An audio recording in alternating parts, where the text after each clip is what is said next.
हमें पुलिस गिरफ्तार कर लेती है और हमें अपने अधिकारों का पता ही नहीं होता कि हमें करना। कोई पुलिस अधिकारी किसी व्यक्ति को गिरफ्तार करता है तो उसको बताना होगा कि आपको किस अपराध के अंदर गिरफ्तार किया। सूर्य अस्त के बाद और सूर्योदय से पहले जी किसी महिला को गिरफ्तार नहीं किया जा सकता।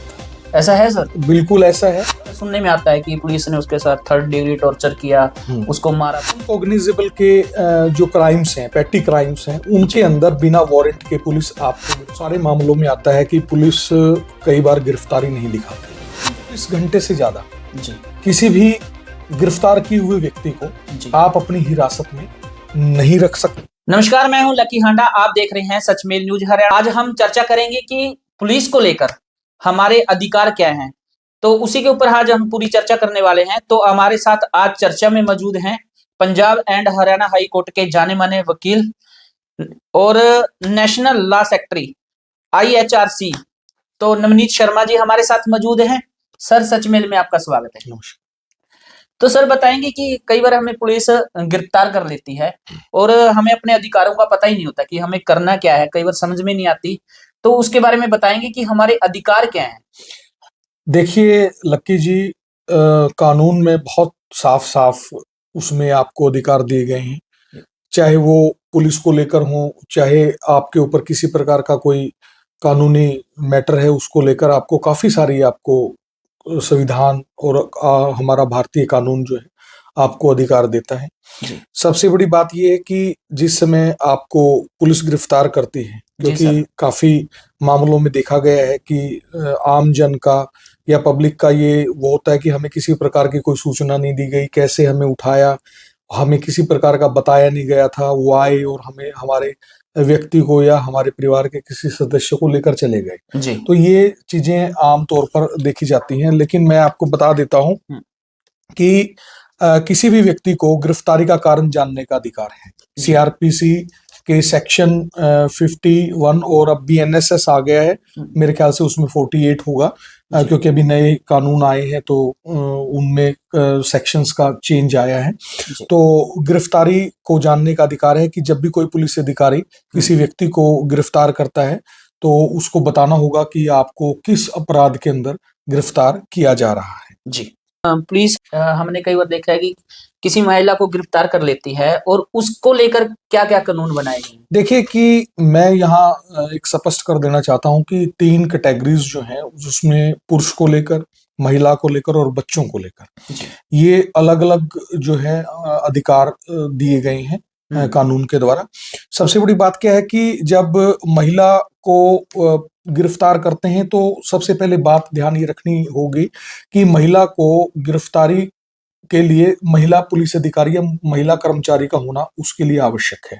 ये नहीं है कि भी महिला को पुरुष कोई कर्मी गिरफ्तार कर सकता है। CRPC के सेक्शन 46(1) और BNSS का 46 में ये प्रोविजंस हैं, अरेस्ट के प्रोविजंस हैं, जिसमें एक महिला को केवल महिला अधिकारी या महिला कर्मी ही उसको गिरफ्तार कर सकती है। इसके साथ साथ में गिरफ्तारी के साथ साथ में आपको बता देना चाहता हूं कि सूर्य अस्त के बाद और सूर्योदय से पहले किसी महिला को गिरफ्तार नहीं किया जा सकता।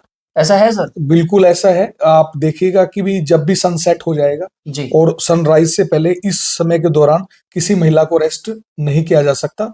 लेकिन ये ऐसा भी नहीं है कि भी किया ही नहीं जा सकता। यदि उसको पुलिस को लगता है कि इसका गिरफ्तार होना अति आवश्यक है या कहीं पे अपराध और हो सकता है या प्रभावित कर सकती है या किसी प्रकार की भी कोई कानूनी उनको महसूस होता है कि भी इसकी गिरफ्तारी तुरंत प्रभाव से की जानी है, तो उस कंडीशन में उनको अपने सीनियर्स को भी सूचित करना होगा और मजिस्ट्रेट की विशेष अनुमति लेनी पड़ेगी और जिस समय उसको गिरफ्तार किया जाएगा, क्योंकि संविधान में भी और कानून में भी ये बातें बिल्कुल क्लियर लिखी गई हैं कि महिला को गिरफ्तार करने के बाद रात को आप पुलिस स्टेशन में नहीं रख सकते।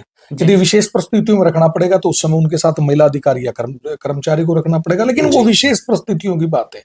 जर्नल उसके अंदर किसी भी महिला को सूर्यास्त के बाद और सूर्योदय होने से पहले गिरफ्तार नहीं किया जा सकता। ये तो सर आपने बहुत बड़ी बात बताई है कि किसी महिला को ऐसे गिरफ्तार नहीं किया जा ये सकता है। बिल्कुल तो सर भारतीय एक और कानून में। बात बताएंगे हमें, कई बार हमें पुलिस गिरफ्तार कर लेती है, तो एक कई बार सुनने में आता है कि पुलिस ने उसके साथ 3rd डिग्री टॉर्चर किया, हम्म, उसको मारा पीटा। हम्म। तो इस मामले को लेकर आप क्या बताएंगे? देखिए कि सबसे बड़ी बात क्या है कि हमें पहले ये जानना होगा कि भी पुलिस किन मामलों में बिना वारंट के गिरफ्तार कर सकती है और जी किन मामलों में वारंट के साथ गिरफ्तार कर सकती है।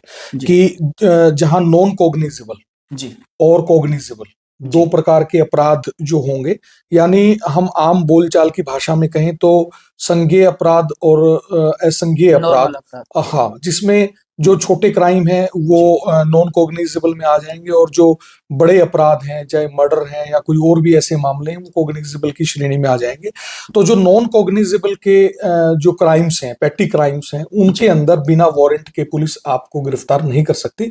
पुलिस को पहले आपको वारंट देना होगा, आप उनसे वारंट मांग भी सकते हैं, तो जी उनके अंदर आपको वारंट देखने का भी अधिकार है और बिना वारंट पुलिस अधिकारी नहीं कर सकते। यदि ऐसा करते हैं तो उनके ऊपर सख्त से सख्त कानूनी कार्रवाई होगी। इसके साथ साथ में जिस समय पुलिस आपको अरेस्ट करने के लिए आती है तो अरेस्ट मीमो बनवाने का अधिकार आप तुरंत उस पुलिस अधिकारी को, कर्मचारी को कह सकते हैं कि यदि आप मेरी गिरफ्तारी कर रहे हैं तो आप, एक परफॉर्मा होता है कि मुझे किस अपराध में गिरफ्तार किया जा रहा है, जी कहां से गिरफ्तार किया जा रहा है, कितने समय पर गिरफ्तार किया जा रहा है, कौन अधिकारी उसको गिरफ्तार कर रहा है, और इसके साथ साथ में जो भी चाहे उनके पड़ोसी हैं, चाहे वो परिवार के सदस्य हैं या कोई उनके नोन है, जी उनको भी, उनकी भी गवाही है उसमें डालना पड़ेगा। और सीआरपीसी का सेक्शन 41B और बीएनएसएस का मेरे ख्याल से फिलहाल 36 हो गया है, उसके अंदर ये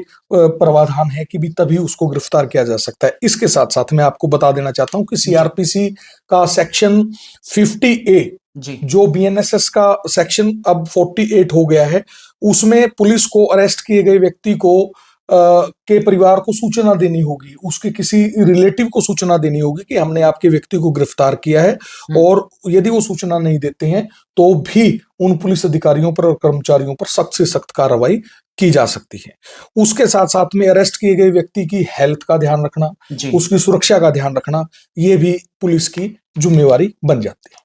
जैसे सर मान लो किसी व्यक्ति को गिरफ्तार कर लिया और जब उसको कोर्ट में पेश किया जाता है, तो वहां पर क्या ऐसा कोई प्रावधान है कि हम पुलिस को बोलकर कोई वकील की, एडवोकेट की व्यवस्था भी करवा सकते हैं? बिल्कुल, बहुत ही अच्छा सवाल आपने पूछा है कि केवल कोर्ट में ही नहीं है, इसमें सीआरपीसी के सेक्शन 41D और बीएनएसएस का सेक्शन 38 जी जो अब चेंज हो गई है, हमारी नई जो कानून लागू हुए हैं, जी उनमें इंटेरोगेशन के दौरान आप अपने वकील से मिलने का, उससे बात करने का आपको अधिकार मिलता है। इसके साथ साथ में कोई भी पुलिस अधिकारी और कर्मचारी उनके सवालों का जवाब देने के लिए आप बाध्य नहीं कर सकता जब तक, यदि वो इस बात को कह देते हैं कि मैं, मेरी स्टेटमेंट या मेरे जो भी है, मेरी बातें हैं, मैं मेरे वकील के प्रेजेंस में ही मैं बताऊंगा, तो उसमें ये सेक्शंस जो हैं उस व्यक्ति को राइट देते हैं कि वो पुलिस के समक्ष अपना बयान करवा सकता है और उसको, उससे मिलने का और उससे बात करने का पूर्ण तरीके से हमारा कानून अधिकार देता है। जी। कई बार पुलिस किसी व्यक्ति को गिरफ्तार कर लेती है और उसको मतलब कितने घंटे तक वो पुलिस अपनी हिरासत में रख सकती है, कितने घंटों के बाद उस व्यक्ति को कोर्ट में पेश करना होता है? सर इस बारे में हमें जानकारी दें। देखिए, बहुत सारे मामलों में आता है कि पुलिस कई बार गिरफ्तारी नहीं दिखाती जी और बहुत सारे मामलों में अक्सर ही आप ये देखते हैं कि पुलिस का एक अपना तरीका है काम करने का। जी वो किस तरीके से करती है, खैर मैं उसके ऊपर किसी प्रकार की नहीं करना चाहूंगा, टीका टिप्पणी नहीं करना चाहूंगा जी कि अरेस्ट कर लिया, कई बार वो अरेस्ट नहीं डालती है, जिसको इलीगल कन्फाइनमेंट बोलते हैं, जी वो उसमें रख लेती हैं और 3rd डिग्री है या कोई और है, इस तरह का कोई कानून इस तरीके का कोई उनको अधिकार नहीं देता, ना ही कोई इस तरीके का प्रावधान है। सही मायने में वो उसके साथ दुर्व्यवहार नहीं कर सकते। और सबसे बड़ी बात क्या है कि सीआरपीसी का सेक्शन 51 और मेरे ख्याल से बीएनएसएस का फिलहाल 57 होगा, उसमें 24 घंटे से ज्यादा जी किसी भी गिरफ्तार किए हुए व्यक्ति को जी आप अपनी हिरासत में नहीं रख सकते हैं। और आपको जल्द से जल्द, ये भी नहीं है कि आप उसको 24 घंटे का यदि कानून उनको प्रावधान देता है कि 23.5 घंटे के बाद उसको कर रहे हैं और उसको रख रहे हैं, जैसे ही पुलिस की कार्रवाई पूरी हो जाती है उसको तुरंत जो वहां से संबंधित मजिस्ट्रेट हैं, जिसको हमारी लैंग्वेज में इलाका मजिस्ट्रेट कहते हैं जी, उनके समक्ष प्रस्तुत करना होता है और उसकी जो प्रेजेंस है वो शो करनी पड़ती है और उसमें बताना पड़ता है कि ये गिरफ्तारी है। यदि इससे ज्यादा 24 घंटे से ज्यादा पुलिस उसको अपनी हिरासत में ले लेती है, वो करती है, तो ये गैर कानूनी है। वो व्यक्ति कोर्ट में मजिस्ट्रेट के सामने ये बता सकता है, ये कह सकता है कि मुझे इन्होंने इतना समय हो गया गिरफ्तार किया और आपके सामने ये पेश किया है। उस मामले में यदि मजिस्ट्रेट को लगता है कि जो व्यक्ति कह रहा है वो सही है, तो वो जांच के आदेश भी दे सकते हैं और संबंधित पुलिस कर्मचारियों पर और अधिकारियों पर सख्त से सख्त कार्रवाई भी कर सकते हैं। तो सर ये कई बार बच्चे हैं, अगर बच्चे कोई क्राइम कर देते हैं तो उसको लेकर पुलिस हमारे जो कानूनी अधिकार है वो क्या है पुलिस के? देखिए, बच्चों के मामले में मैंने जैसे कि भी बताया कि जो नाबालिग हैं उनको लेकर कुछ अलग प्रावधान किए गए हैं। उसमें उम्र का भी रखा गया है कि भी बच्चे की आयु 12 वर्ष है, 14 वर्ष है, 16 वर्ष है, 18 वर्ष है। कई मामले, कई कांड जिसको मैं कहूंगा ऐसे हो चुके हैं जिसमें कैटेगराइज कर दिया गया है इसको भी। तो उसमें बहुत सारे ऐसे मामले हैं कि बच्चों से पूछताछ का तरीका, बच्चों से जानकारी लेने का तरीका वो अलग होगा। उनके साथ सख्ती नहीं कर सकते, सख्ती तो किसी भी मामले में नहीं कर सकते हैं जी।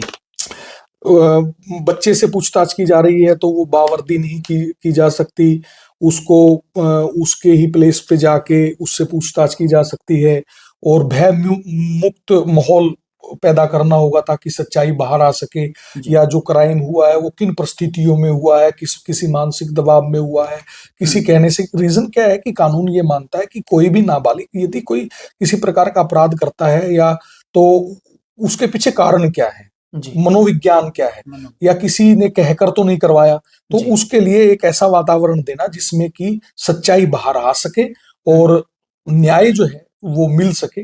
इसलिए इस प्रकार का काम उनको करना पड़ता है। और मैं एक बात और आपको मैं बता देता हूं कि गिरफ्तार किए हुए व्यक्ति का सबसे बड़ा सीआरपीसी सेक्शन 54 और बीएनएसएस का सेक्शन 53 हो सकता है लक्की जी, क्योंकि सेक्शंस में कुछ आगे पीछे हो सकता है, तो उसके लिए मैं क्षमा चाहता हूं, लेकिन जहां तक मुझे ध्यान है कि भी मैंने सेक्शन अपने तरीके से सही बताए हैं। गिरफ्तारी के तुरंत बाद या वो मेडिकल का उसको अधिकार प्राप्त है, वो अपना मेडिकल करवा सकता है। ये इसलिए होता है कि जब गिरफ्तारी हो तो उसके बाद जो आपने कहा 3rd डिग्री, ऐसा कोई प्रावधान नहीं है 3rd डिग्री का, तो उसमें करवा सकता है। यदि उसके के साथ कोई किसी प्रकार का दुर्व्यवहार होता है तो वो व्यक्ति मजिस्ट्रेट के सामने बयान दे सकता है कि भी मेरे साथ ऐसा दुर्व्यवहार किया गया है, या मेरे साथ शारीरिक मेरे साथ चोट पहुंचाई गई है, या किसी प्रकार की हिंसा की गई है, तो उस समय भी वो अपने मेडिकल की जांच मांग कर सकते हैं। वो इसलिए ताकि वो जो पहले वाला मेडिकल है उस समय और जो बाद का मेडिकल है उस समय पता चल सके कि वास्तव में इस व्यक्ति के साथ दुर्व्यवहार हुआ है या कोई शारीरिक इसको चोट पहुंचाई गई है या नहीं पहुंचा गई। ये गिरफ्तार हुए व्यक्ति को कानून ये अधिकार देता है। ये जैसे हम आमतौर पर देखा गया है कि कोई आम व्यक्ति है, थाने में जाता है या फिर चौकी में जाता है, कहीं पे भी चला जाता है, उसके साथ एक दुर्व्यवहार किया जाता है। कई बार ऐसा देखने में मिला है। ज्यादातर ऑफिसर हैं वो आजकल मतलब देखने को ठीक मिल रहा है कि आजकल अच्छा काम कर रहे हैं, लेकिन कुछ व्यक्ति होते हैं, यदि किसी ऐसे व्यक्ति के साथ किसी के पास दुर्व्यवहार किया जाता है तो सर उसमें क्या हम कार्रवाई करवा सकते हैं? देखिएगा कि पहले मैं एक बात मैं बता देता हूं आपको कि हमारा जो पुलिस तंत्र है हमेशा शिकार भी होता रहता है इस प्रकार की बातों का कि भी उन्होंने दुर्व्यवहार किया है या कोई और किया है। पुलिस का एक अच्छा पहलू भी हमारे सामने है। यदि आज समाज में हम खुली हवा में सांस ले पा रहे हैं तो वो पुलिस प्रशासन के कारण ही हम ले पा रहे हैं। लेकिन मैं कहूंगा कि आजकल का जो तंत्र है या जो ऑफिसर्स आ रहे हैं, जो नए बच्चे आ रहे हैं, उनका व्यवहार बहुत सही हुआ है पहले से, और वो कानून के दायरे में काम करना पसंद करते हैं, कानून के दायरे में काम रहकर काम करना पसंद करते हैं। लेकिन उसके बावजूद भी यदि उनको लगता है कि किसी व्यक्ति के साथ दुर्व्यवहार किया गया है, या वो व्यक्ति उस समय जिस समय गिरफ्तार हुआ है या पुलिस थाने में गया है, उस समय उसके साथ वो बातें नहीं हुई जो उसको कानून उसको अधिकार देता है, और वो चीजें उनका उल्लंघन किया गया है, जी तो वो उनकी शिकायत उनके जो सीनियर ऑफिसर्स हैं उनको कर सकता है, जी और पुलिस कंप्लेंट अथॉरिटीज हैं उनमें भी वो अपनी शिकायत दर्ज करवा सकता है। प्रत्येक राज्य के अंदर एक पुलिस कंप्लेंट अथॉरिटी होती है, डिस्ट्रिक्ट में भी इनके अधिकारी मौजूद होते हैं, वहां करवा सकता है। और यदि उसके बावजूद भी उसकी सुनवाई नहीं होती तो वो न्यायालय का सहयोग ले सकता है, और न्यायालय में उनके विरुद्ध जो है वो दरखास्त डाल सकता है। जैसे कई बार किसी व्यक्ति पे मुकदमा दर्ज हो जाता है और वो व्यक्ति, उसको लगता है कि पुलिस ने इसके अंदर सही कार्रवाई नहीं की गई है, इस मुकदमे को या फिर झूठा बनाया गया है मेरे खिलाफ, या फिर तो वो कहाँ जो है पुलिस के खिलाफ वो अपील कर सकता है, कैसे अपील कर सकता है? देखिए कि मैं आपको बता देता हूँ कि ऐसा बहुत कम मामलों में ऐसा होता है कि पुलिस जो है जानबूझकर किसी के खिलाफ कोई, ये बात हो सकती है कि भी मामला बनता है और कार्रवाई नहीं हो रही या देरी हो रही है, इस तरह की शिकायतें तो आ जाती हैं, लेकिन झूठे मुकदमे बनाना या किसी तरीके से फंसाना, ये मुझे नहीं लगता कि भी इस तरह के कोई ज्यादातर मामले होते हैं। पुलिस कार्रवाई ना करे ये बात एक अलग है, और झूठे मुकदमों में फंसा दे ये मुझे नहीं लगता कि भी मामलों में होगा। कोई इक्का दुक्का मामले ऐसे हो सकते हैं कि भी कोई इंटेंशनली या किसी के प्रभाव में आकर या किसी राजनीतिक दबाव में आकर ऐसा हो, लेकिन पुलिस विभाग और विशेष तौर से हमारे राज्य का पुलिस विभाग ऐसा नहीं है कि जो किसी दबाव में काम करे। वो सही को सही और गलत को गलत करने में विश्वास रखता है, लेकिन उसके बावजूद भी मैं आपके प्रश्न का उत्तर यही दूंगा कि उसको लगता है कि झूठे मुकदमे में फंसा दिया गया है, तो वो इससे संबंधित जो सीनियर पुलिस ऑफिसर्स हैं उनसे बात कर सकता है, और वो माननीय हाई कोर्ट का भी सहारा ले सकता है, जिसके अंदर वो पिटीशन लगाकर बता सकता है कि भी मेरे ऊपर ये झूठा मुकदमा दायर किया गया है और मैं इसको निरस्त करवाना चाहता हूँ। वो क्वैश भी करवा सकता है, डायरेक्शन भी ले सकता है, और उन संबंधित पुलिस अधिकारियों के खिलाफ जो है वो कार्रवाई भी करवा सकता है। तो सर आपका बहुत बहुत धन्यवाद, जो आपने इतनी महत्वपूर्ण जो जानकारी है वो हमारे दर्शकों को दी। तो फिर मिलते हैं किसी और एपिसोड के साथ, किसी और खबर के साथ, तब तक के लिए धन्यवाद।